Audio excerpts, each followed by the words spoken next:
За үзэгчтэй орой мэндийг хүргэе. Энэ удаагийн эдийн засгийн томьёор уул уурхайн биржийн талаарх мэдээллийг хүргэхээр бэлтгэлээ. Тэгэхээр Монгол улс нүүрсээ биржээр арилжаалж эхлээд 2 жилийн хугацаа өнгөрч байна. За хамгийн анхны туршилтын захим дуудлага арилжааг бол 2023 оны 1-р сарын 12-ны өдөр зохион байгуулсан. За биржийн арилжааны уул уурхайн бүтээгдэхүүний захим дуудлага арилжааг бол нээлттэй ил тод шуурхай зохион байгуулж зах зээлийн бодит үн тогтоох боломжийг бүрдүүлэх зорилготойгоо. Тэгэхээр Монгол улс 2023 онд нийтдээ 299 удаагийн биржийн арилжаа хийсэн байна. За нийтдээ экспортын дүнг харах юм бол 15 сая тонн уул уурхайн бүтээгдэхүүнийг экспортлсон. За төмрийн энэ дундаа бол нүүрсний эзлэх хувь нь 95.7% нь бол нүүрс эзэлсэн байгаа. За үлдсэн 4.3%-ийг бол төмрийн арилжаа эзэлжээ гэсэн юм тоо мэдээлэл байгаа. За тэгвэл он гарснаас хойш нийтдээ ер нь хичнээн бүтээгдэхүүнийг биржээр арилжаалсан үргэлжлүүлэн дэлгэцэн дээр харъя. Тэгэхээр 2024 оны эхний хагас жилийн байдлаар биржийн арилжаагаар нийтдээ 341 арилжаа хийсэн байна. За үүнд бол зис тэг 10.6%, жонш тэг 10.3%, нүүрс 55%, за төмрийн өдөр бол 43.6%-ийг эзэлжээ гэсэн ийм тоо мэдээлэл байгаа. За тэгвэл уурлан уурхайн биржийн худалдагч компани дийлийнх нь бол төрийн оролцоотой компаниуд байгаа учраас цаашдаа уул уурхайн бүтээгдэхүүнд бол арилжаанд хүнлэнгийн хянагч за зохицуулагчийн үүрэг бол чухал нөлөөтэй гэсэн үг. За уул уурхайн биржийн арилжаанд бол оролцох эрхээ авсан 11 брокер компани байгаа. За эдгээр компаниуд 2 жилийн хугацаанд бол өөрсдийн бэлтгэлээ хангаж арилжаанд оролцох боломжоо бүрдүүлсэн байдаг юм байна. За хамгийн багаар тооцоход эдгээр компаниуд 3.5 тэрбум төгрөг буюу 1 сая Америк долларын сангаа өөрсдөө босгож бий болгосон. За нийтдээ 11 компани бол 40 тэрбум сангийг босгосон гэсэн үг. За 2 жилийн хугацаанд биржийн арилжаанд оролцох бэлтгэлээ ийхүү хангасан боловч за удаа дараа уул уурхайн биржийн худалдан авагч тал ямар ч брокерийн зуучлалын үйлчлэгээ авахгүйгээр арилжаанд оролцохыг бол зөвшөөрсөн байна. За нэг үгээр брокер компаниуд уул уурхайн биржийн арилжаанд оролцох боломжтой боловч за 100% брокер компаниудад бол шилжүүлээгүй гэсэн үг. За хэрхэн ямар байдлаар хойшлуулсан дүнг дэлгэцэн дээр харах юм бол энэ оны 4-р сард уул уурхайн компаниудыг цөөн тоогоор за бэлтгэл хангаагүй болон за сонгуулийн өмнө аливаа эрсдлээс болгоомжлох үүднээс 10-р сарын 1 хүртэл ийм хойшлуулсан дүр зурагтай байна. За тэгвэл 10-р сарын 1-нд дахин хойшлуулсан буюу за эх оны 4-р сарын 1 хүртэл 2025 он хүртэл хойшлуулсан байгаа юм. Брокерд орох боломж нь бол нээлттэй байна. Гэхдээ брокеруудын хүсэж байгаа зүйл юу гэхээр брокерийн ажлын хэмээр нь биржийн ажлаа хиймээр байна. Бирж нь брокерийн ажлаа хийгээд биржийн ажлаа хийгээд за нэгт хоёрт төрн битгий хувьчлаа өрсөлдөж. Тэр яагаад хувьчлаа өрсөлдөж байгаа юм бэ? Хувьч төр илүү нэмэр өртөг өсөл эргээд энэ эдийн засаг чинь одоо илүү өртөнтэй шүү дээ. Өөрөөр хэлбэл snowball буюу одоо илүү татварч гэдэг юм бусад хэлбэрээр ингэ нөлөөлөх боломж нь төрийн хүчнээс хувьч нь илүү байхгүй. Тэгвэл уул уурхайн биржийн арилжаа эхний үеүүдэд бол эрчимтэй байсан ч одоо удаашрсан гэх тоо мэдээлэл байна. За график дээрээс харах юм бол Эрдэнэс таван толгой хувьцаат компани бол энэ оны эхний хагас жилийн байдлаар нийт гадагшин экспортлсон нүүрснийхээ 70%-ийг бол биржээр арилжаасан бол 6 сараас хойш дүнгийг харах юм бол нийт нүүрснийхээ 17%-ийг л биржээр арилжаасан гэсэн тоо мэдээлэл байгаа. За мөн биржээр арилжаалах нүүрсний үн бол 140 Америк доллар байсан бол 96 Америк доллар хүртэл буурсан байна. За тэгвэл үүний шалтгааныг ийм байдлаар тайлбарласан байгаа. Их сурвалжууд яриа хүргье. Эрдэнэс таван толгой компани 2024 оны эхний хагас жилд сонгуулиас өмнө 15 сая тонн нүүрс одоо биржээр экспортлсны 10 саяын биржээр зарсан. 70%. Гэтэл сонгуулиас хойш 8 сая тонн нүүрс одоо экспортлсны 1.4 саяын биржээр зарсан байна. Тэг шалтгаанаа тайлбарлаад өгчөж 7 сард 1.6 сая тонн нүүрс арилжсан. 2 дахин 3 дахин буурсан гэсэн үг. Одоо энэ нүүрсний арилжаа буурсан байгаа шалтгаан нь бол яг гадаад зах зээл дээр яг үн буурсан. Тэрнтэй холбоотой гаднаас эрэлт буурсан байна. Эрэлт буурсанаас гадна үн буцаж өснө гэсэн хүлээлттэй байгаа учраас үнийн өсөлтийг хараад компаниуд яхан зарах саналаа багасгасан тийм байдалтай байж байна. Тээвэр дээр очиод боомлогдоод байна. Тээвэр ачаал нэмэгдээд за одоо жишээ нь миний сонссноор дархны төмөрлөгийн үйлдвэрийн төмрийн хөдөр биржээр арилжаалагдсан хэмжээгээр хил дээр очиж чадахгүй. Хилээр гаргаж чадахгүй болонгууд бирж тэрийг дахиж арилжаа зарах боломжгүй болчиход. Тэгэхээр уул уурхайн бирж дээр брокерууд оролцсноороо за жинхэнэ утгаараа бирж дээр ил тод өрсөлдөөнтэй байдлаар ажиллах за хууль заасны дагуу бирж л үнэ тогтоодог за арилжааны гол үүрэг гүйцэтгэгч нь брокерийн компаниуд болдог жишгтэй. За гэтэл одоогийн явж байгаа зарчим нь гэх юм бол Монголын хөрөнгийн бирж за худалдан авагч бүрд шууд хүрч ажиллах боломжгүй байгаа. За учир нь гэх юм бол уул уурхайн бирж дээр ойролцоогоор 500-аас нэмэх худалдаа авагч тал байхад за арилжааг ганц л тал гүйцэтгэж байна гэсэн үг. За харин брокерийн компаниуд уулуурхайн биржийн арилжаанд гүйцэтгэдэг болох юм бол за худалдаа авагчийн захиалга бүрэн биелэх, за тэдний тоо нэмэгдэх, за мөн төлбөр тооцоог түргэн шуурхай алдаагүй хийх боломж нөхцлүүд за бүрдэн, за мөн үн тогтох үйл явц хяналттай болж за мэдээллийн ил тод байдал хангагдана гэж үзэж байгаа. За харилцагчийн тоо нэмэгдснээр уулуурхай үн ханш нэмэгдэх боломжтой гэж мөн үздэг юм байна. За мөн уулуурхайн компаниудын хариуцлага үүнийг дагаад нэмэгдэх боломжтой юм а. Тэгэхээр энэ брокерийн компаниуд ч гэдэг юм уу бидэд тулгарч байгаа том асуудал валютын гүйлгээ. Өөрөөр хэлбэл валютын хязгаарлалттай байгаа байхгүй. Бараа ажил үйлчилгээг үндэсний мөнгөнд нэмэгдэх гүйцэтгэх хуулиар одоо би хоригдсон. Гисээр нэ Монголын хөрөнгөний биржийн гүйлгээг хийж болоод байдаг. Брокерууд нь хийж болдог. Монгол зөвшөөрөл авдаг. Тэгэхээр нөгөө валютын гүйлгээг хязгаарлаж байгаа бид нар нөгөө валют ханшийн эрсдэлтэй одоо худалдаа ханшийн зэрэг байгаа шүү дээ. Тэр зөрүүн дээр эрсдэл үүсээд одоо энэ том эрсдэл үүсэж байна. За үзэгчдээ хөтөлбөр зочны ярилцлагын цагаар үргэлжлэн үрж байна. За өнөөдрийн зочноор бол санхүүгийн зохицуулах хорооны үнэ цаасны газрын дарга дүлгөө оролцож ярилцахад бэлэн болсон байна. Тэгэхээр уулуурхайн биржийн тухай хууль батлагдаад хэрэгжээд явж байна. За анх бол гарч ирэхдээ уулуурхайн бүтээгдэхүүний за ил тод байдлыг дээшлүүлэх, за эдийн засгийг нээлттэй ил тод болгох юм давуу талуудтай гэж анх гарч ирж байсан. Тэгэхээр ер нь зорилттой ер нь бид нар хэр хүрсэн байгаа бол уулуурхаагаас орж ирэх эдийн засаг маань нээлттэй болж чадж гэнэ үү гэдэг дээр одоогийн байгаа байдлыг та нэг товчхон байдлаар хариулвал. Яг таны хэлсэнчлэн бол анх уулуурхайн салбарын одоо ялангуяа энэ төрийн эмс компаниуд болон одоо ашигт малтмалын одоо энэ арилжааны бас үн ханшийг тогтоох, ил тод болгох эдийн засгт бас үзүүлэх үр нөлөөг нэмэгдүүлэх үүднээс яг энэ хуулийг санаачлаад холбогдох бас дүрм журмууд эргэцэн орчныг бүрдүүлээд энэ арилжаа эхэлсэн төвхтэй. За миний хувьд бол энэ бас арга хэмжээ бол амжилттай явж байгаа гэж үзэж байгаа. За тухайлбал ер нь бол манай ашигт малтмалын одоо энэ салбарын экспортын орлого маань өөрөө нийт экспортын орлогын 90% бүрдүүлдэг. Одоо энэ салбар маань өөрөө дотоодын нийт бүтээгдэхүүний бараг 3/1-ийг бас эзэлдэг болж байгаа. Эдийн засгт бол маш өндөр одоо ач холбогдолтой үр нөлөөтэй юм салбар байгаа. Тэгэхээр энэ салбарын одоо яг ялангуяа экспортын орлогыг бүрдүүлж байгаа энэ голлох салбарын маань бүтээгдэхүүний үн ханш бодит тогтох асуудал бол маш чухал. За мөн гэрээ хэлцээрүүд нь ч гэсэн ил тод байхад маш их чухал.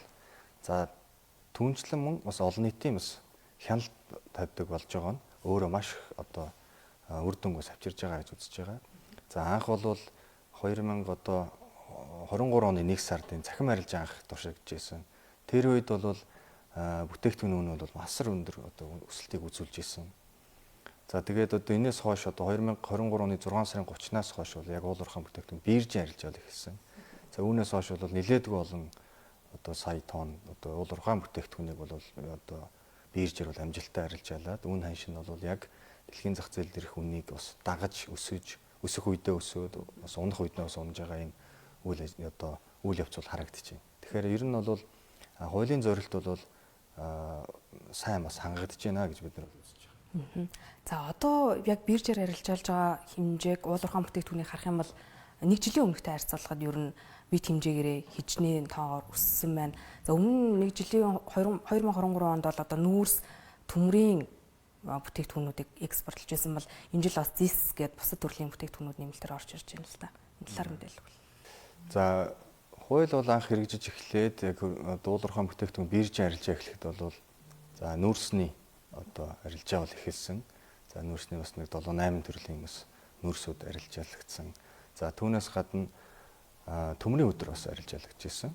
За сүүлд болохоор жонш нэмэгдээд за мөн зэсийн бажимал бас нэмэгдээд явж байгаа. За жонш болон зэсийн бажимлын хувьд бол бас бүтээгдэхүүний борлуулалт бол одоо экспортын биржээр дамжиж байгаа арилжааны хувьд бол дийлэн бас өндөр одоо дүн эзэлдэг. За нүүрс бол голлох одоо энэ салбарыг эзэлдэг. За яг өнгөрсөн оны одоо жишээлбэл 10 сарын 31-тэй харьцуулбал өнгөрсөн оны мэдээж бол арилжаа бол нэмэгдсэн байгаа. Мэдээж нөгөө бирж ихснээс хойш ирэх юм бол 2 дахин нэмэгдсэн арилжааны дүнтэй бүтээгдэхүүн арилжаач нэмэгдсэн. За яг энэ 23 он бүтэн арилжаа бол 24 оны 11 сар хүртэлх арилжааг үзэх юм бол мөн адил өсөлттэй байгаа. Нийтдээ 23 онд 15.9 орчим 15-16 сая тонн уулуурхайн бүтээгдэхүүнийг бол амжилттайгаар уулуурхайн бүтээгдэхүүн биржээр арилжаалсан.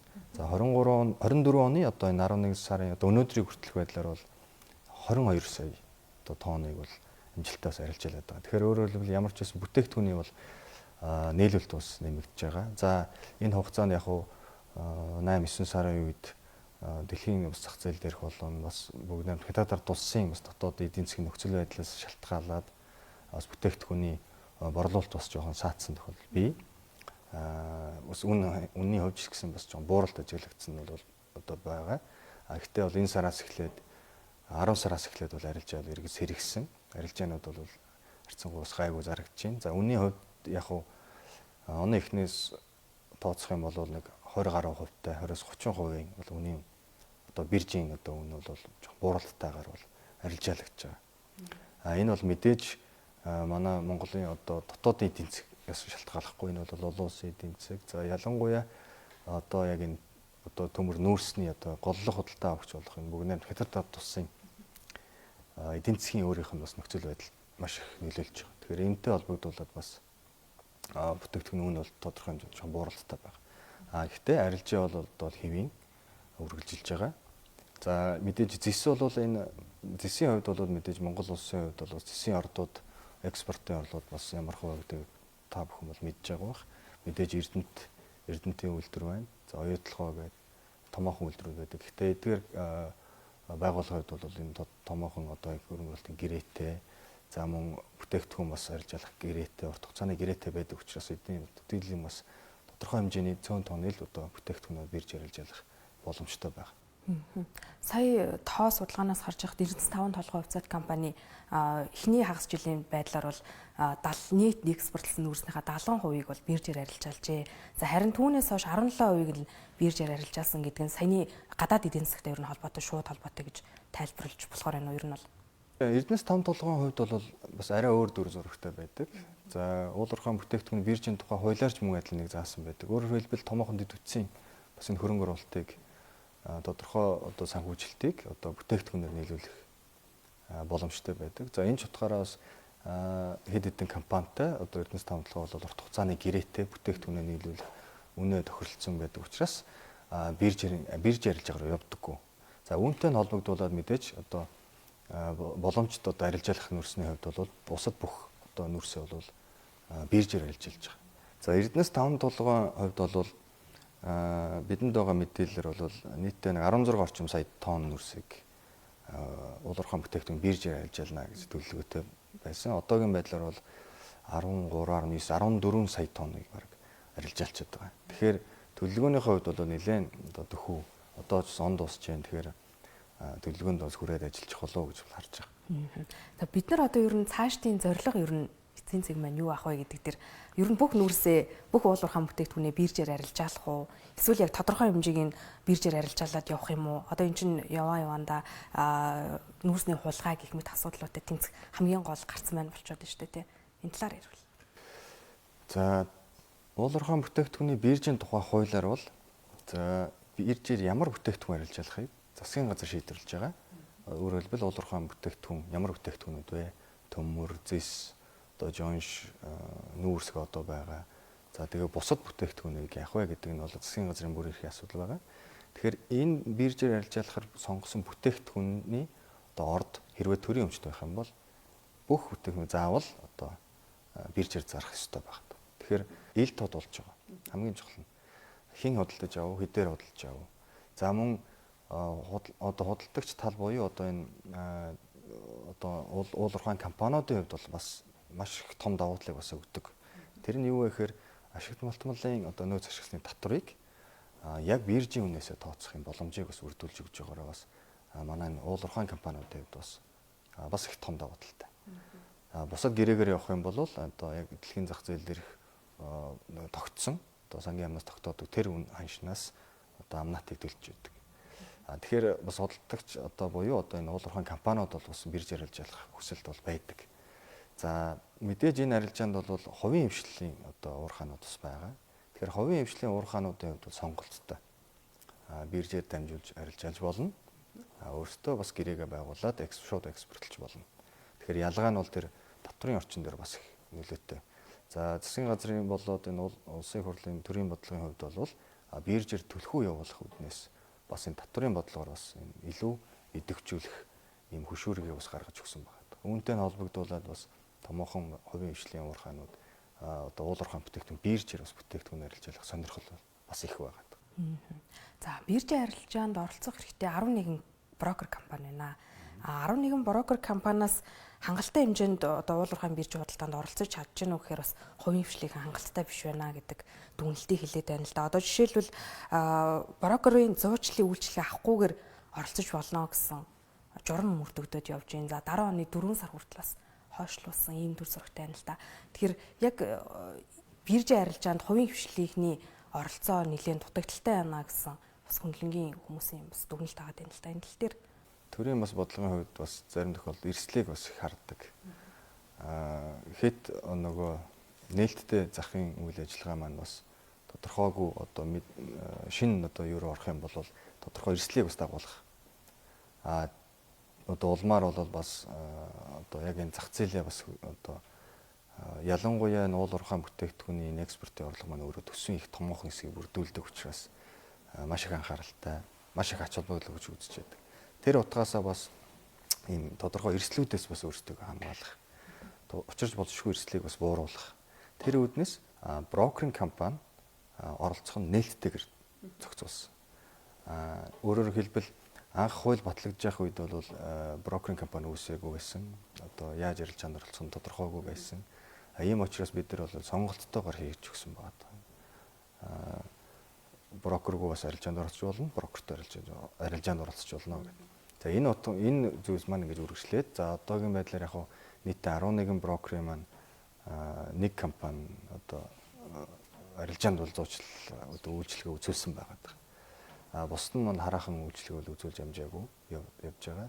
Тэгэхээр нөгөө хөрөнгийн биржийн зүгээс бас дүрм журмаа бас тодорхойгүй байдлыг бас бууруулах үүднээс төр хугацаанд бэлтгэл ажлыг хангуулах хүрээнд төр хугацаа олгож өгөөч гэсэн хүсэлт дээрээс түүнийхэн дагуу санхүүгийн зохицуулах орноос 4 сарын 1 хүртэл гэдэг ийм журмын хэрэгжилтийг одоо эхлүүлнэ гэдэг тийм чиглэлийг өгөөд холбогдох одоо дүрм журмаа одоо зэгцлэх зохицуултын орчныг бүрдүүлж ирэхийг бол өөрөө өгсөн.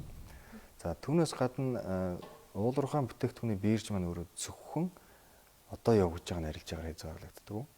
Өөрөөр хэлбэл 4 төрлийн арилжаа явагддаг. Одоо бол спот форвард буюу 2 төрлийн л одоо гэрээ одоо арилжаалагдаж байна. Тэгэхээр брокер компаниудын зүгээс төлбөр тооцоон дээр асуудал гараад байна. За оролцож байгаа нэг компанийн хувьд жишээлбэл одоо ханшийн зөрүүнээс шалтгаалаа хэмжээний алдагдал хүлээж ийн гэсэн юм шалтгаануудыг дурдаад энэ дээр ер нь цаашдаа гарц зөрүүн гаргалгаа байх боломжтой болов гэдэг. За яг хуу ханшийн зөрүүнээс их хэмжээний алдагдал гэж ярихгүй л те. Энэ бол ханшийн нөгөө авах зарах ханшийн зөрүүний дээр бас алдагдал гарч байна гэсэн одоо манай тийм хүсэлт ирсэн.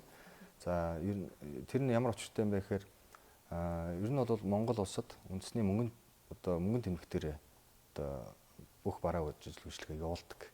Тэр хуулийн хүрээнд бол зөвхөн Монгол банкны зөвшөөрлөөр тодорхой салбарууд одоо үйл ажиллагаа одоо явуулж болно.